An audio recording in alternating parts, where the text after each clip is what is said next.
Salam saudara-saudara yang terkasih, selamat bertemu kembali di channel pelayanan ini.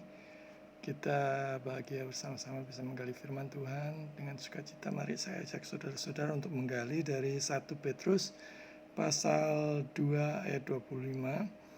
Kita akan banyak belajar tentang mereka yang percaya, mereka adalah milik juru selamat. Ya. Kita akan membacanya dari 1 Petrus 2 ayat 25, suatu ayat yang sangat menghibur kita. Dan kita yang percaya bisa dikuatkan dengan firman Tuhan ini. 1 Petrus 2 ayat 25. Sebab dahulu kamu sesat seperti domba, tetapi sekarang kamu telah kembali kepada gembala dan pemelihara jiwamu. Saudara-saudara yang terkasih, jangan terlalu turuti dan ikuti ya kata hatimu ya. Kalau kita selalu mengikuti kata hati kita, ingat saudara, natur kita ini adalah orang berdosa. Kita sama sekali tidak bisa mempercayai hati nurani kita, kecuali kita percaya sepenuhnya kepada Tuhan.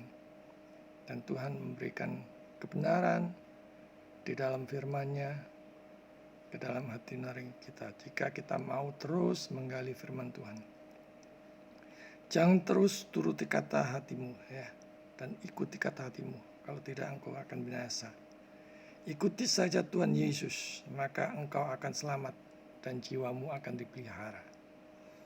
Saudara-saudara yang terkasih, domba itu binatang yang mudah tersesat ya. Hanya mengenali suara tuannya. Demikian juga dengan orang percaya ya. Orang percaya mengenal suara Tuhan, yaitu melalui firman-Nya. Banyak orang sibuk di dunia ini karena dililit oleh berbagai macam problem, kesulitan dan kesukaran yang dihadapi. Dililit kesukaran yang dialaminya, tetapi enggan untuk datang kepada Tuhan untuk mendapatkan solusinya. Enggan untuk membaca kitab suci untuk menemukan, mendapatkan selain solusi adalah janji-janjinya yang bisa kita pegang, yang bisa kita percaya. Sampai mati pun pegang erat-erat hartanya, sampai mati pun pegang erat-erat pencapaiannya, bangga dengan pencapaiannya. Saudara-saudara yang terkasih, mengapa harus terhilang jiwa kita tanpa juru selamat? Mengapa kita tak mau menerima Yesus? Mengapa menolak juru selamat sampai mati? Menerima juru selamat, saudara akan selamat. Saudara menolak juru selamat, saudara akan binasa selamanya di dalam kekekalan. Apakah yang kau anggap yang paling berharga di dunia ini? Apakah itu mempunyai nilai kekekalan? Apakah kau anggap yang paling berharga di dunia ini kekal? Sementara saudara-saudara, paling hanya selama semasa engkau hidup. Mungkin itu 50 tahun, 60 tahun, 70 tahun, atau 80 tahun kalau saudara kuat ya. Semua itu sekali lagi nilainya sementara. Firman Tuhan katakan, carilah dahulu kerajaan Allah yang bernilai kekekalan. Dan di situ dikatakan dahulu sesat seperti domba. Kita semua ini orang berdosa saudara-saudara. Hitam legam di hadapan Allah yang Maha Kudus. Siapapun adanya saudara, mau itu jenderal, mau itu konglomerat, presiden, perdana menteri, raja sekalipun, engkau butuh juru selamat. Engkau seperti domba dikatakan di situ. Jadi di sini Petrus meminjam ya dari Yesaya. Tepatnya Yesaya 53 ayat 6. Dikatakan kita sekalian sesat seperti domba. Masing-masing kita mengambil jalannya sendiri. Tetapi Tuhan telah menimpakan kepadanya kejahatan kita sekalian. Jadi Petrus mengambil dari sini ya.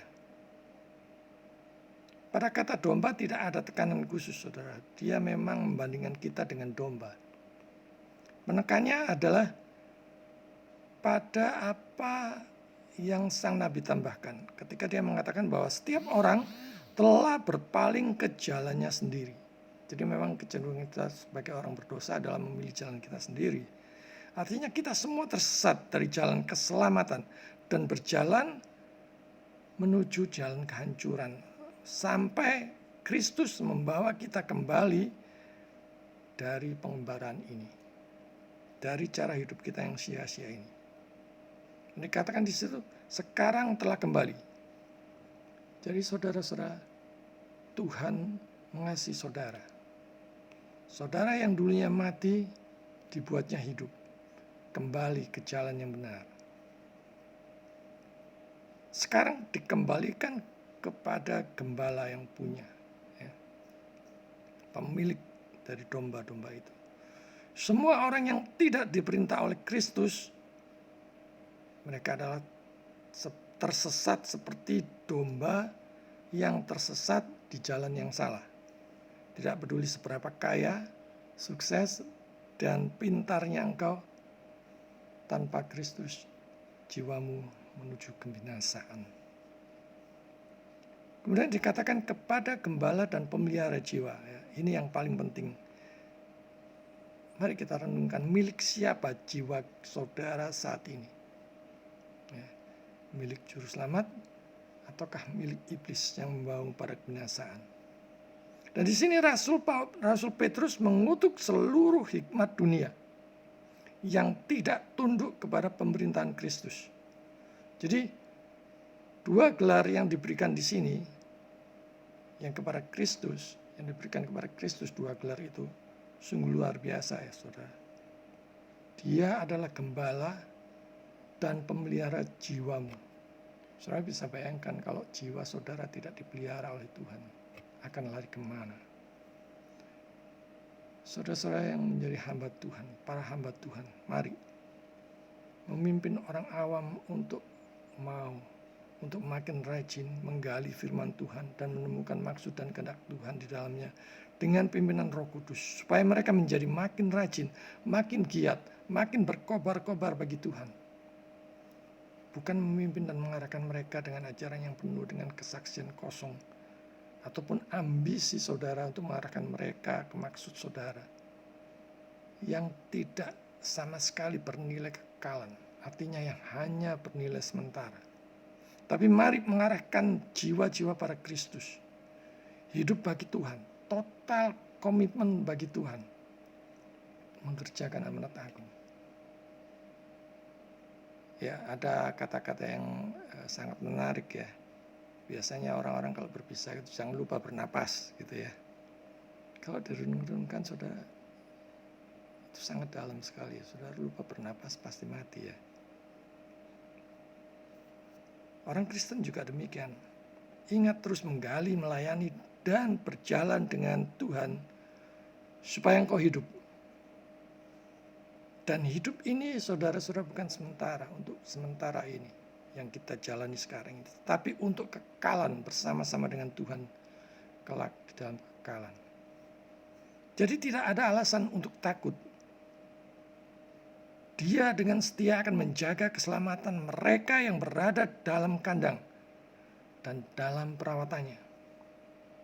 Tadi digambarkan saudara dan saya sebagai domba ya. Dan itu adalah tugas Tuhan. Tugasnya, tugas juru selamat untuk menjaga kita tetap aman di dalam tubuh maupun jiwa. Dan Petrus hanya menyebutkan jiwa, karena gembala surgawi ini menjaga kita di bawah perlindungan rohani sampai pada kehidupan yang kekal. Pikirkan saudara, pikirkan dan renungkan apakah jiwamu sudah selamat. Jangan menunda-nunda. Terimalah Yesus sebagai Tuhan dan Juru Selamat saudara secara pribadi sekarang juga, detik ini juga. Maka engkau akan selamat, maka engkau akan beroleh hidup, maka engkau akan menuju pada jalan kebenaran. Tuhan memberkati.